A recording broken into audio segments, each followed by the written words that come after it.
Well, we are so excited to have you here on the Sharvette Mitchell radio show, episode 727. And we're going to talk about how the right insurance partner can be a supportive resource for small businesses. We are super excited to have hanging out with us in the virtual studio, Caitlin Saenz. She's going to be in up to the mic momentarily. Right after this quick intro, don't you move. You are listening to and checking out the Sharvette Mitchell radio show, broadcasting live from the capital city of Richmond, Virginia. Whoa. Why y'all so happy? You don't know? Sharvette Mitchell is on the radio. It's time to get motivated, excited, and influenced. Why? It's the Sharvette Mitchell radio show, live from Richmond, Virginia. And now, here to motivate, excite, and influence you, Sharvette Mitchell. Well, hello, everyone, and welcome to the Sharvette Mitchell radio show, broadcasting live from the capital city of Richmond, Virginia, but heard and seen all across the World Wide Web. Thank you for all of those that check out the podcast version, Spotify, Apple Podcasts, Google Play, iHeartRadio, all the places. Certainly those that listen from Blog Talk Radio, we are so glad to have you. And you might just say, you know what, Sharvette, I'm just over on sharvette.com, and I check out the episodes there, where we are always glad to have you. Go ahead, if you are listening and watching from YouTube, hit subscribe and also hit the notification bell so you don't miss any of our juicy episodes that we have lined up just for you. And if you are brand spanking new to me, I'm Sharvette Mitchell, founder of Mitchell Productions. We are a marketing and professional development firm, and we're based out of Richmond, Virginia. We've been hosting this show. Oh my goodness, you heard me say episode 727. We've been hosting this show for goo gobs of years, and it's just been amazing to bring people to the stage who we believe will motivate, excite, and or influence you. And that's what we're going to do today with our guest hanging out here. So listen, she's ready to come up to the mic. Let me tell you a little bit more about our guest today and the show today, how the right insurance partner can be a supportive resource for small businesses. So as the InsurTech COO, a speaker, a writer, a grit coach, and problem philosopher, Caitlin helps people navigate difficult moments, situations, and transitions to help their personal, professional, or business goals. She has over 16 years of corporate leadership experience in the insurance industry and believes that by applying grit appropriately, you can hit any target, grow your business, and stomp your way through obstacles. Grit, much like insurance, can help pull you out of any tough situation and provide a soft spot to land. Go ahead and put your virtual hands together as we bring Caitlin Saenz up to the virtual stage. Hello, Caitlin, welcome. Hi, thank you so much. That intro is amazing. I feel like there's so much to live up to in that. Listen, you got to live up to it. Well, we are so excited that you were able to stop by the virtual studio. And I love that just reading your bio, you make insurance kind of sound like cool and funky. And, you know, sometimes people don't want to talk about insurance, but I love how you have set that up. But so how did you get into this space of, first, I want to start with the insurance space, and then I love this thought about grit. So tell us how you got into the space of insurance. Absolutely. So insurance is funny like this. Either you very purposely get into it or you don't. It's like you just like stumble into a hole and now you're in the insurance hole and you're like, I guess this is where I'm staying, right? And so I was the latter for sure.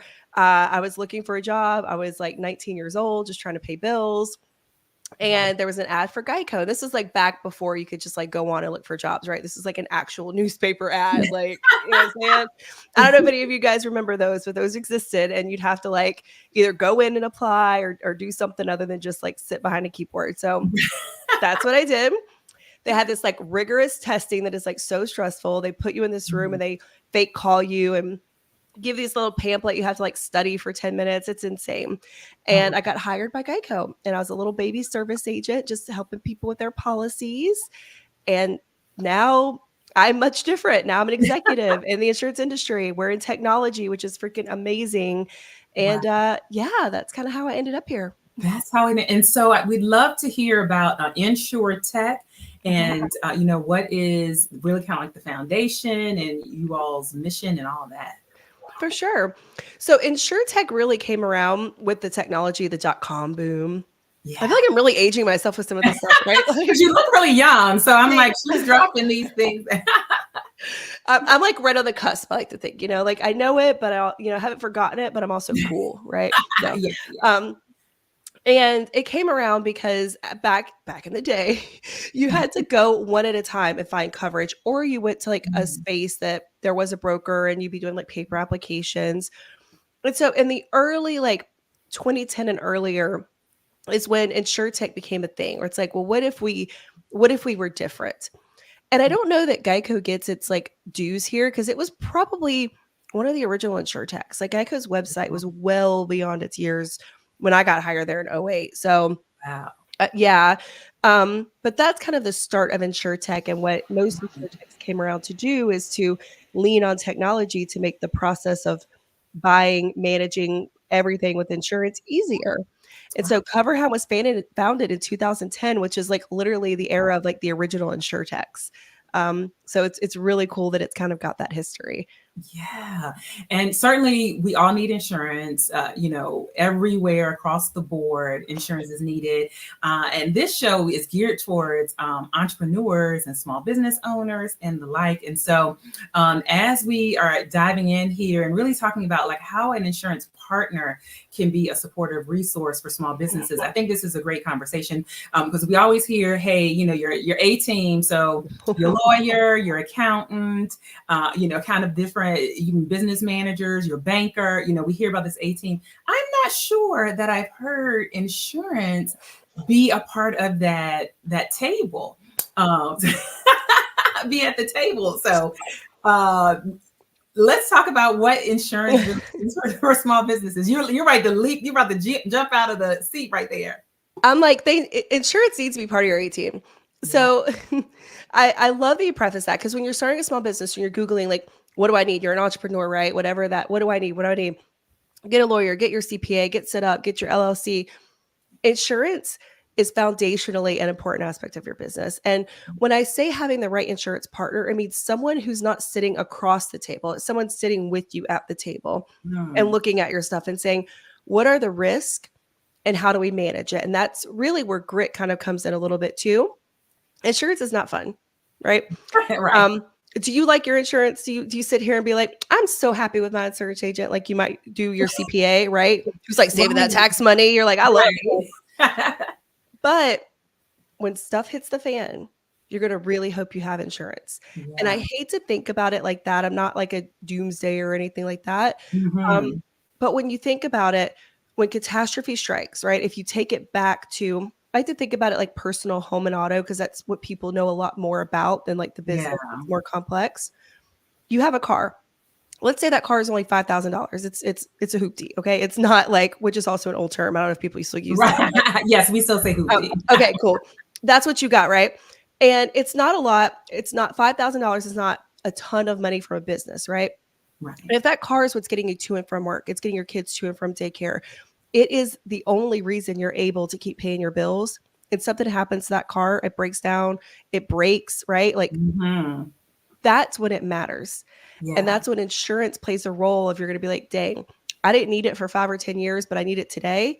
And having that $4,500 after deductible versus having zero is the difference between people continuing to pay their bills and do well. It's the difference between people keeping their business doors open and not sometimes. Yeah. Yeah. And so, well said. And so types of insurance or insurance coverage for individual. I know that's a broad spectrum. So let me give some parameters. So someone perhaps starting out and it is maybe home based from the sense of their virtual service provider, what type of coverage should they be thinking about? I would say first and foremost in that situation, general liability.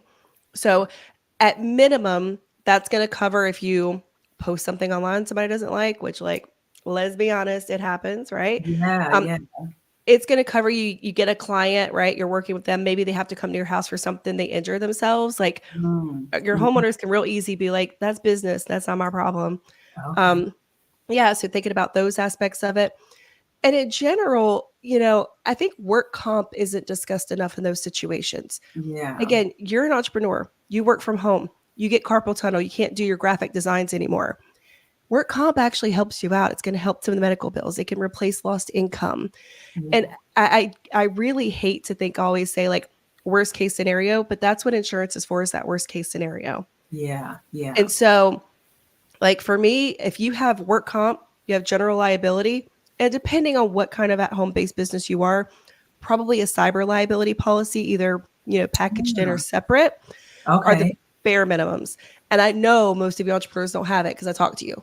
Yeah. I mean, this is absolutely, I think, a space that doesn't get talked about enough. So that's why I'm glad here on the Sharvette Mitchell Radio Show, we see you coming on in. Let us know if you're new to us, comment or chat about insurance. We're talking about insurance. And so, yeah, this is definitely a space that's not talked about enough. So that's one example. Let's move up. Person maybe has location 2 to 15 employees. Now, where does their insurance coverage need to go to? For sure. You're definitely going to want a business owner's policy, which is like a bulked up GL, right? It's covering your property. It's going to cover the building, the assets in the building, some equipment, things like that. Okay. You're definitely going to want work comp. So again, work comp can cover you as an owner in case you're injured on the job and that somehow impacts your ability to keep paying your bills. Yeah. But when it comes to your employees, most states are going to require that you protect them, right? Yeah. And there's some parameters around that, but again, thinking about their livelihoods, they're injured, they can't work, it's that protection.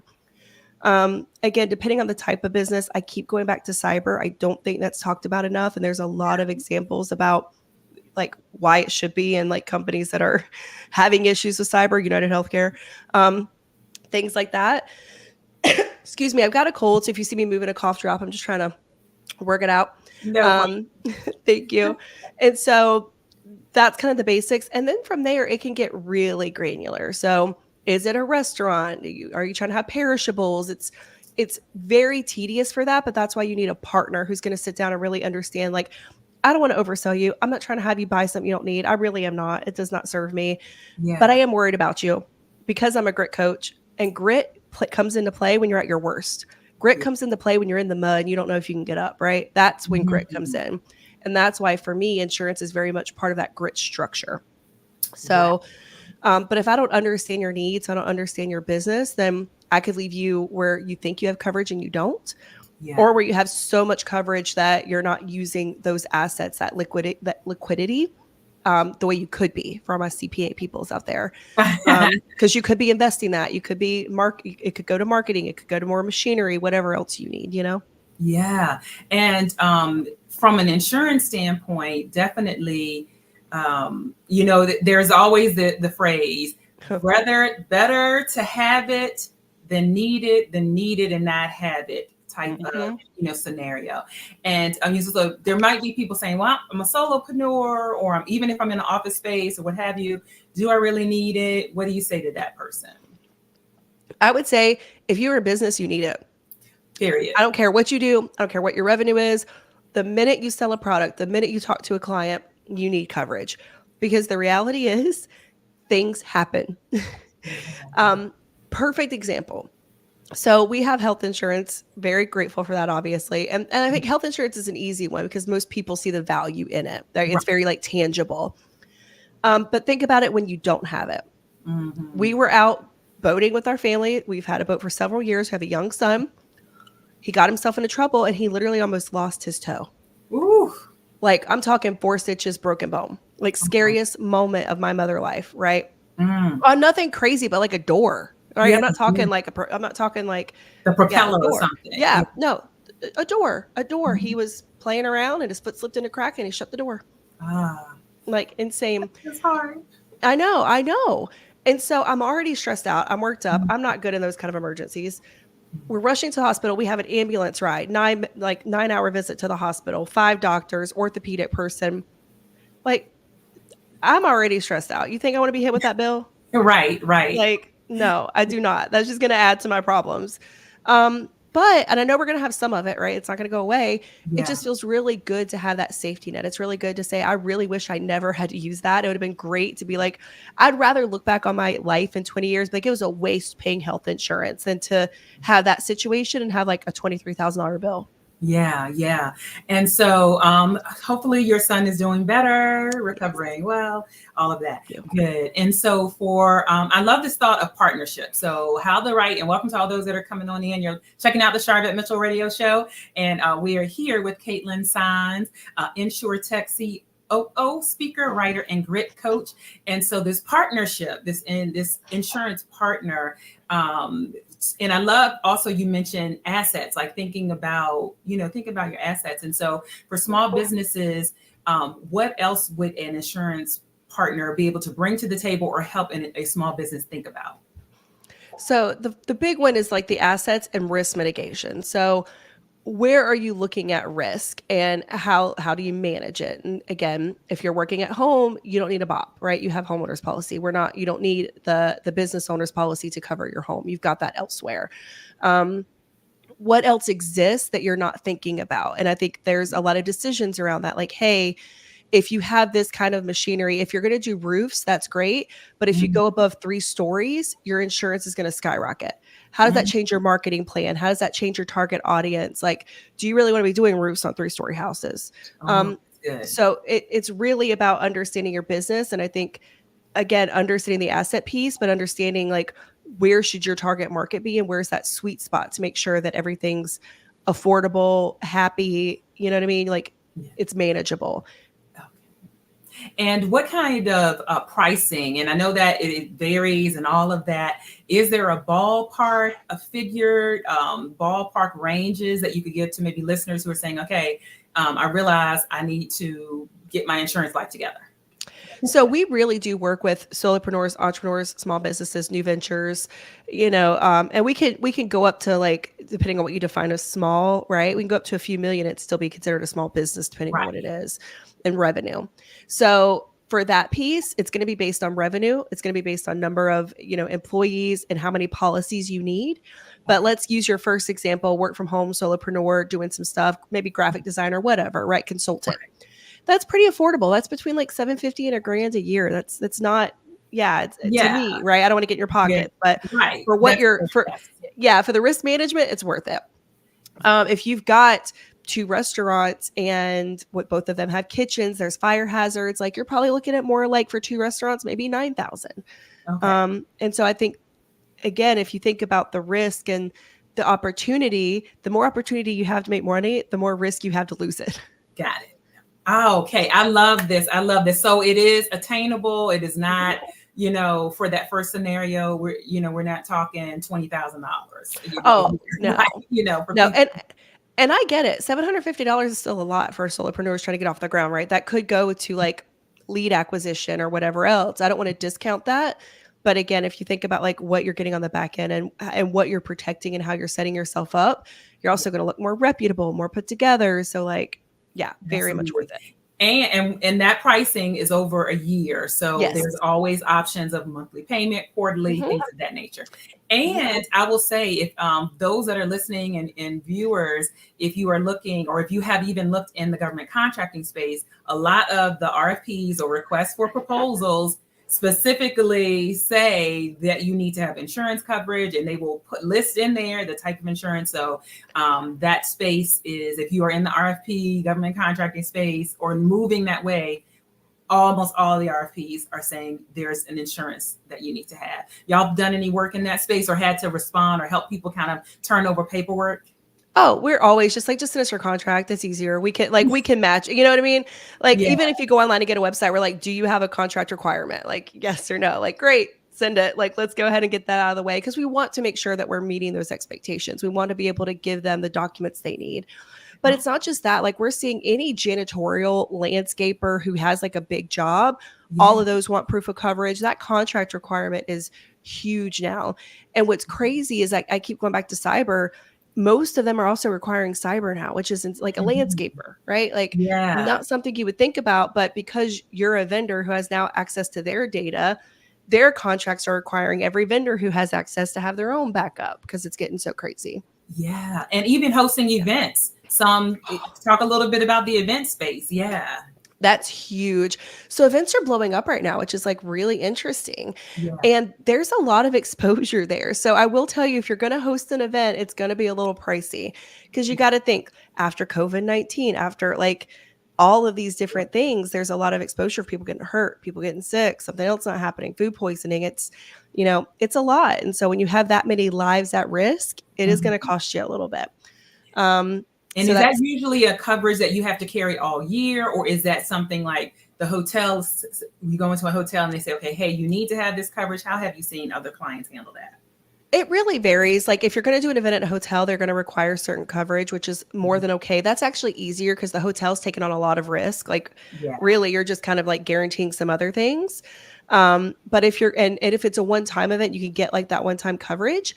Okay. But what we're seeing is a lot of people are doing like events. So even podcasts now will have like meetups, events, like they kind of have these communities, which is fantastic. But because they're doing it on a quarterly basis, monthly in some cases, or like one big conference a year and several little ones, we are recommending it full year if you're going to do that. All right. Well, you all definitely sound like amazing partners. How can people reach out to you, connect with you, all those good things? Absolutely. So again, I am Caitlin Saenz. The best way to find me is on LinkedIn, Caitlin Saenz, just like it's spelled. You can go to our website, www.coverhound.com. You can, play around, look at some recent articles based on your business type. We post articles like 3 or 4 times a month, very much geared toward like how the industry's changing, what's happening. We have a newsletter that you can sign up for. And you can, of course, get a quote. So you can actually like get a quote, buy online. You can call our agency. We've got you taken care of. Awesome. And if you are listening to the podcast, look down below in the show notes and you will see all of Caitlin's information there and the link to her website. If you are over on YouTube and our YouTube channel, look down below in the show notes there. If you are saying, hey, I'm on Sharvette.com, our main website, there's a full blog post there with Caitlin and her information. And that's a great connection point. And we also tagged over on LinkedIn. So, wow. So this time just flew on by. Thank you again, I think awareness of, this is another part of your A team. If people don't have it or haven't thought about the insurance as a partnership. And so thank you so much for coming to the studio and enlightening our audience. Thank you so much for having me. It was a pleasure speaking with you and everyone. Yay. Thank you so much.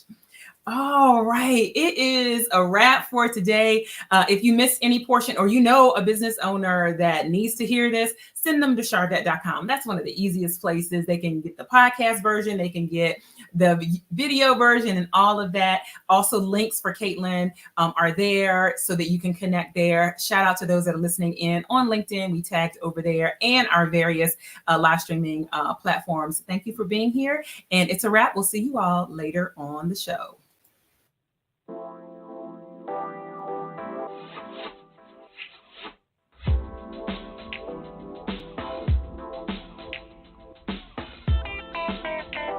Live from Richmond, Virginia, you've been listening to the Sharvette Mitchell Radio Show. Get Sharvette Mitchell every Tuesday at 6 p.m., interviewing all the stars you want to hear from. So until next week, stay motivated, excited, and influenced. This is the Sharvette Mitchell Radio Show.